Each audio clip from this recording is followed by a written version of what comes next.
नमस्कार, बहुत बहुत स्वागत है आपका फास्ट न्यूज इंडिया के इस बुलेटिन में खबरों के साथ। मैं स्वाति। खबरों की शुरुआत करेंगे यूपी से।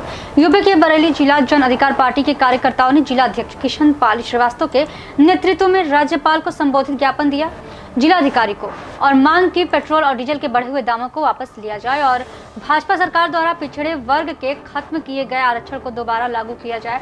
अपने 19 सूत्रीय ज्ञापन में पिछड़ों, दलित, अल्पसंख्यक की हजार हत्याओं और उत्पीड़न को तत्काल रोकने की मांग की है। किसानों को खाद, बीज, कीटनाशक उचित मूल्य पर उपलब्ध कराने की भी मांग की है। देखिए बरेली से शाहबाज बेग की रिपोर्ट।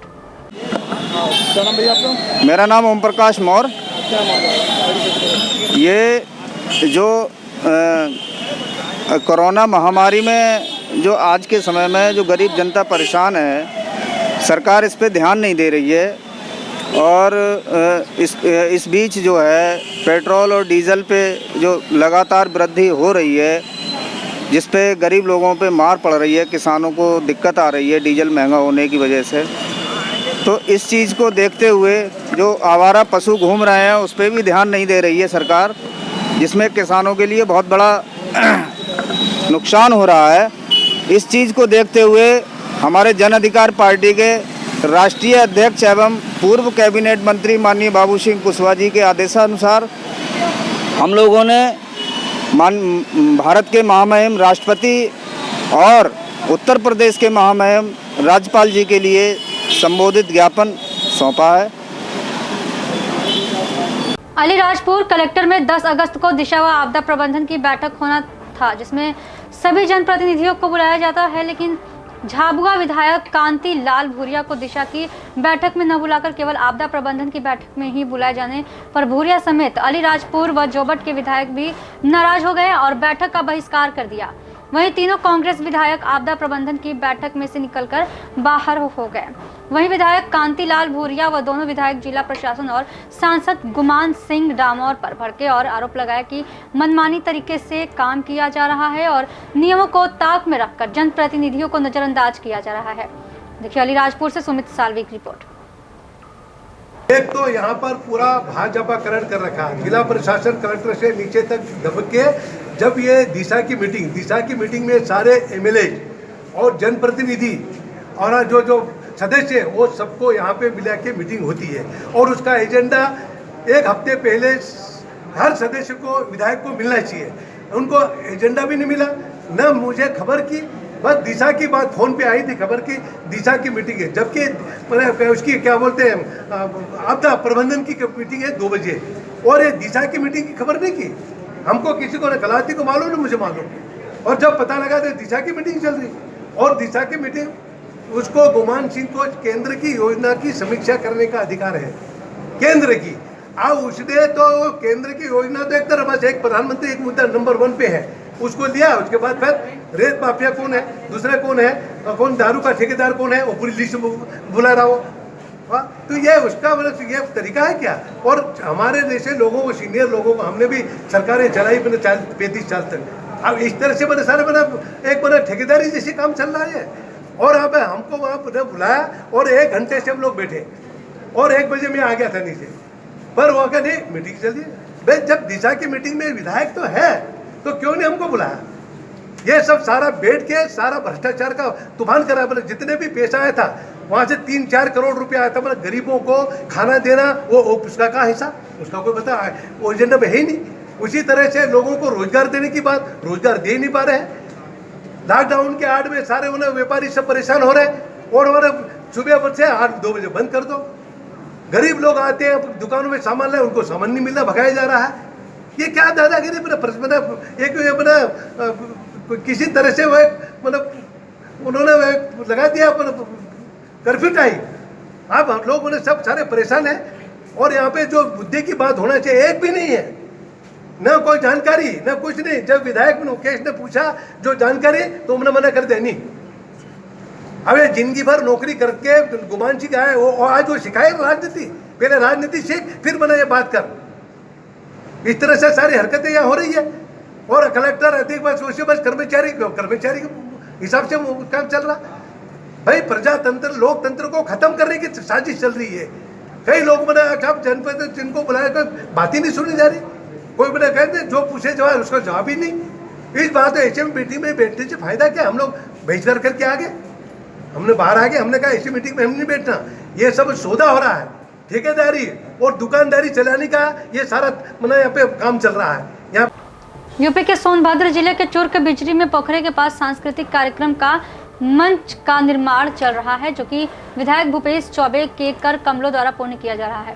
सांस्कृतिक कार्यक्रम के लिए मंच तैयार हो गया है, कुछ कार्य उसने अभी अधूरे हैं जो कि उसको पूरा किया जा रहा है। देखिए चुर्क से दिग्विजय सिंह की रिपोर्ट। ग्राम सभा बिजरी में पोखरे के पास बनाया गया सांस्कृतिक कार्यक्रम के लिए मंच, जो कि उसका निर्माण कार्य अभी चल रहा है। फास्ट न्यूज इंडिया से दिग्विजय सिंह, चुर्क सोनभद्र। यूपी के जिले के प्रतापगढ़ कोतवाली थाना क्षेत्र के मीरा भवन में समाजवादी पार्टी के पूर्व उत्तर प्रदेश कैबिनेट मंत्री शिवाकांत ओझा ने उत्तर प्रदेश की सरकार पर प्रदेश में बढ़ते अपराध को लेकर कोरोना महामारी के लिए सही इंतजाम का न होना, गौशाला में घोटाले का लगाया आरोप, जमकर किया वार। क्या कहा सुनिए उनकी जुबानी। प्रतापगढ़ से विशाल रावत के द्वारा। मंत्री जी, ये बताइए इस समय के अपराध के बारे में आपको क्या कहना है? क्या पूर्व की सरकारों में जैसा अपराध था, क्या लग रहा है कि वैसा ही है, कि बढ़ गया कि घट गया? इसके बारे में क्या कहना है अपराध के बारे में? वर्तमान सरकार में अपराध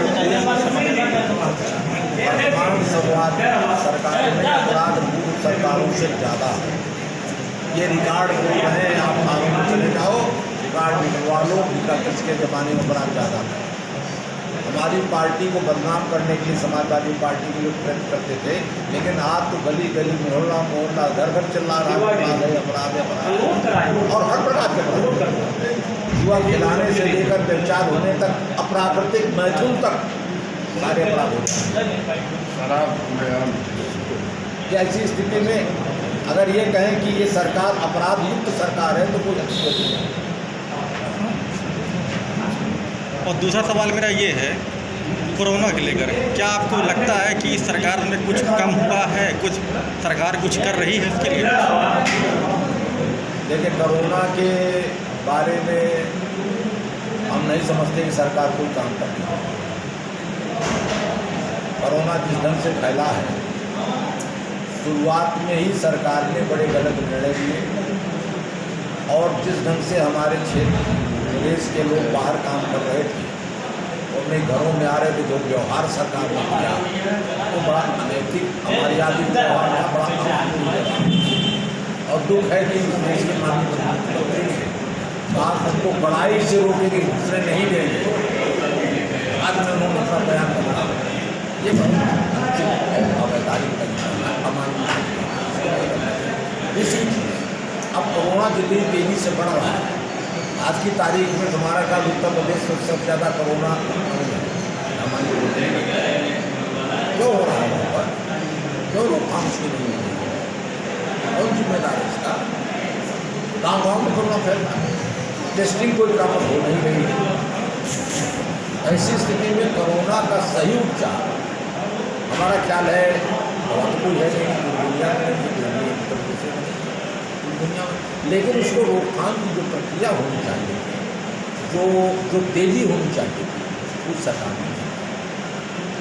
तीसरा सवाल मेरा ये है, इस समय सरकार द्वारा ऑपरेशन क्लीन अपराधियों से मुक्त करने के लिए किया जा रहा है, क्या आपको लगता है ऐसा करना चाहिए सरकार को? सही है वो? देखिए, अपराध मुक्त प्रदेश होना चाहिए, इसमें कोई दो राय नहीं। अपराधी प्रदेश में न रहे, ये भी दो राय नहीं, ये होना भी चाहिए, सरकार चाहती है। लेकिन करने का तरीका क्या है? रोक दो, गोली मार दो, बिरादरी विशेष के लोगों को पकड़ कर मार डालो, वही गुनाहगार है, बाकी गुनाहगार नहीं है क्या? तो चाहे किसी बिरादरी को गुनाहगार हो, चाहे जिस धर्म का गुनाहगार हो, न्यायालय बना हुआ, आप फास्ट ट्रैक कोर्ट बनाओ। सुप्रीम कोर्ट ने कहा फास्ट ट्रैक कोर्ट बनाओ, हाई कोर्ट ने कहा फास्ट ट्रैक, क्यों नहीं बनाते fast track court? Fast track court बनाएंगे तो सबसे ज़्यादा क्राइम करने वाले आज की तारीख में सत्तारूढ़ पार्टी के लोग हैं, इन्हीं को सजा होगी, यही जेल जाएंगे, इन्हीं को फांसी होगी सजा। इसलिए नहीं बना रहे, रोक दो, रोकने की प्रक्रिया बना रहे। ये प्रक्रिया ठीक नहीं है, इससे अपराध नहीं रुकेगा, इससे अपराध और बढ़ेगा। भाई बेगुनाह आदमी को आप मारोगे, उसके घर में टिकट नहीं, उसको क्या, उसमें दूसरा पैदा होगा, दूसरा पैदा होगा। न्यायालय अगर किसी को दंडित करता है, उसको सब समाज स्वीकार करेगा, परिवार भी स्वीकार करेगा, लेकिन इस प्रकार से मार देना ये ठीक है। अभी तक को अगर सरकार के कार्यों की अगर बात की जाए तो कितना नंबर, अगर 10 नंबर में कितना नंबर आप देना चाहेंगे अब? अभी सरकार को हम नंबर देने नहीं चाहते, माइनस मार्क की सरकार, इसलिए जो भी सरकार है माइनस मार्क की। क्षेत्र बताओ, 1 मेगावाट बिजली उत्पादन 3.5 साल में सरकार ने दिया। 1 मेगावाट बिजली उत्पादन नहीं। जो बिजली हम लोगों के ज़माने में लास्ट के अक्षर में हमने 28 मेगावाट से बढ़ा करके 28 मेगावाट जो कि माननीय अखिलेश यादव जी के नेतृत्व में किया था, 8 से 28 मेगावाट, 1000 मेगावाट, इसने 1 मेगावाट बिजली नहीं पैदा कर सका। और आज गांव के भीतर आप चले जाओ तो बिजली आज की तारीख में गांव में 4 घंटे, 5 घंटे, 8 घंटे मैक्सिमम मिलते हैं, वो कंटिन्यूस नहीं मिलेगी। जब भी बरसात है, गर्मी आए तब क्या स्थिति नंबर 1। दूसरी चीज़, किसान की खरीदारी क्या हुई बता दूँ? धान के खेत खुले नहीं, किसान औने पौने दाम में अपना धान और गेहूँ बेचने के मजबूर हो गया। किसान की हालत, बेरोजगारी इतनी बदतर हालत है आज की तारीख में। जो लोग बाहर से आके रोजगार किसी को नहीं मिला, मनरेगा भी बंद है आज की तारीख में। मनरेगा में जो काम किया 2-2, 3-3 महीने से उनको पैसा नहीं, मजदूरी नहीं मिल रही है। और एक नई बात ये सरकार कर रही है, इनके सत्तारूढ़ पार्टी के विधायक आप लोग चाहिए जांच कीजिए। जो भी तथाकथित गौशाला खुली हुई है, उस गौशाला में जो भी 30, 40, 50, 60 पशु हैं, प्रधान और सेक्रेटरी को हिदायत दी गई कि दिखाओ 400, 450, 500, 550 पशु हैं। बरसात है, ये बरसात के भीतर 4, 5, 10 मनरेगा में हरवा नियुक्त कर लो।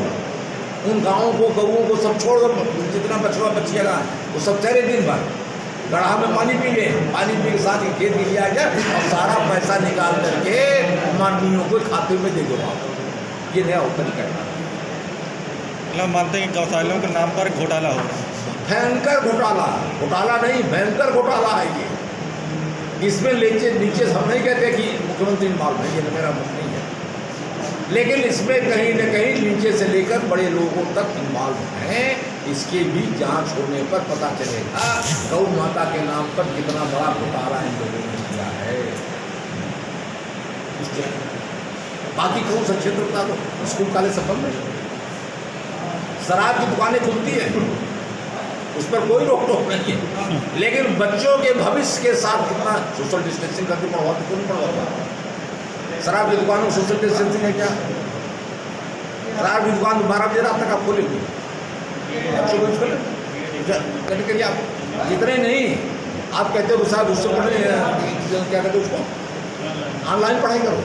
आप भी गाँव के रहने वालों के, आप बताओ किसके पास तो नेट मोबाइल कितने बच्चों के पास है गाँव में, या शहर में ही कितने लोगों के पास है बच्चों के पास? ऑनलाइन पढ़ाई सिर्फ बड़े लोगों के यहाँ हो रही, सिर्फ बड़े लोगों बच्चों को। मैं तो कहता हूँ साजिश है सरकार की।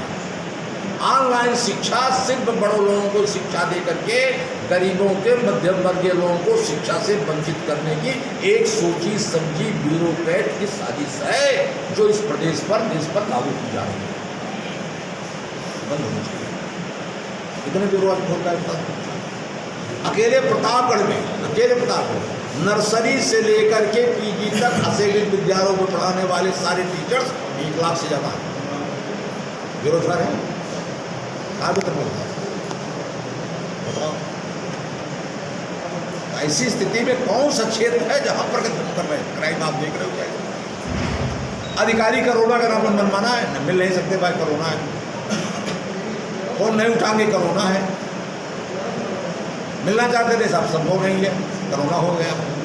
तो कोरोना के नाम पर जो बहाना हो रहा है, अधिकारियों की मनमानी हो रही है, इस पर भी सरकार के लिए असफल है।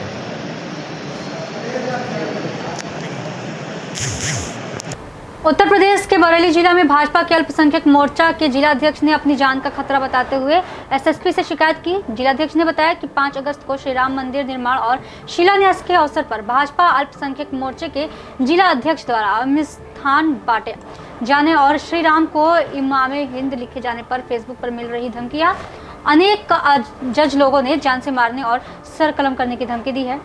परवेज मियां भाजपा के अल्पसंख्यक विभाग के जिलाध्यक्ष है और चाहवाई पर रहते हैं। जिलाध्यक्ष परवेज ने एसएसपी से रिपोर्ट दर्ज कर इन लोगों के खिलाफ कार्रवाई की मांग की है।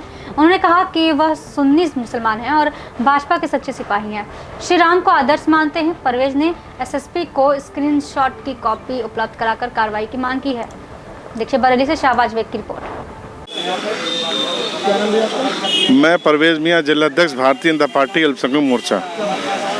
मामला हिंदुस्तान का ऐतिहासिक दिन जिसे 5 अगस्त 2020 जो कि माननीय सर्वोच्च न्यायालय ने 400 साल पुराना विवाद का हल निकाला और जिसका शिलान्यास माननीय नरेंद्र मोदी हमारे प्रधानमंत्री देश के उन्होंने रखा, उसके उपलक्ष्य में मैंने बरेली में, क्योंकि हम पार्टी के जिला अध्यक्ष हैं, माइनॉरिटी के जिला अध्यक्ष हैं, उसके उपलक्ष्य में मैंने डीडीपुरम चौराहे पर एक मिष्ठान बांटने का प्रोग्राम रखा था और मैंने एक फ्लैक्स बनाया था जिस फ्लैक्स में मैंने मर्यादा पुरुषोत्तम इमाम हिंद श्री राम को दर्जा दिया था। और वो मैंने नहीं, सन 1949 में हमारे देश के प्रमुख शायर अल्लामा इकबाल साहब ने, क्योंकि हिंदुस्तान एक बहुसंख्यक की आबादी का देश है और मैं आपको बताना चाहता हूँ कि अल्लामा इकबाल साहब ने कहा था कि इमाम का दर्जा क्या होता है। पहले तो मैं उन्हें ये बता दूं कि इमाम क्या होता है। इमाम प्रमुख आदमी को कहा जाता है। अगर हमारे समाज में या हमारे धर्म में कोई प्रमुख आदमी होता है उसे इमाम कहते हैं। दूसरी चीज़ उन्होंने ये कहा था अल्लामा इकबाल साहब ने, क्योंकि श्री राम जो थे वो उनके प्रमुख पूजने वाले लोग थे, उनके पूजन लोग ज़्यादा थे, इसलिए श्री राम जी को उन्होंने ये कहा था क्यों ना मैं श्री राम जी को इमाम हिंद का दर्जा दूं। लेकिन उन्होंने अपने सारे अंदाज में ये बात कही थी और उस समय भी कुछ ना कुछ हल्का फुल्का हुआ था। लेकिन आज 70 साल के बाद उस चीज़ को मैंने, क्योंकि अल्लामा इकबाल साहब ने कहा था, आप गूगल सर्च करिए, उस पर साफ साफ खुला लफ्ज़ों में लिखा है कि अब तो ये है कि मैंने उसका जो पोस्ट किया था उस पर मेरे ख़िलाफ़, मेरे पोस्ट पे मेरे तालिबानी हुक्म कि इसकी गर्दन उतार दी जाए। कट्टरपंथी जो समाज के लोग हैं, मैं उन्हें क्या कहूँ कि मैं तो कि कुछ कहना नहीं चाहता। नहीं, पोस्ट के तो बहुत सारी पोस्टें हैं। मैं आज एसएसपी साहब से मुझे धमकी जान से मारने की मिली है कि इसका कत्ल कर दिया जाए। नहीं, कुछ नाम तो इसमें पूरी बहुत बड़ी लिस्ट है, 400-500 नाम है इसमें, 400-500 नाम है।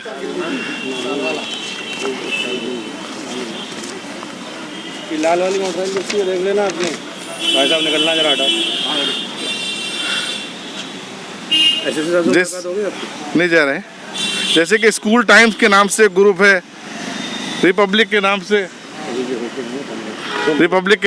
रिपब्लिक सुवेश खान है, इरशाद खान है, तरह तरह के लोग हैं जिन्होंने मुझे कहा है कि इसको समाज का बहिष्कार करना चाहिए इस शख्स का।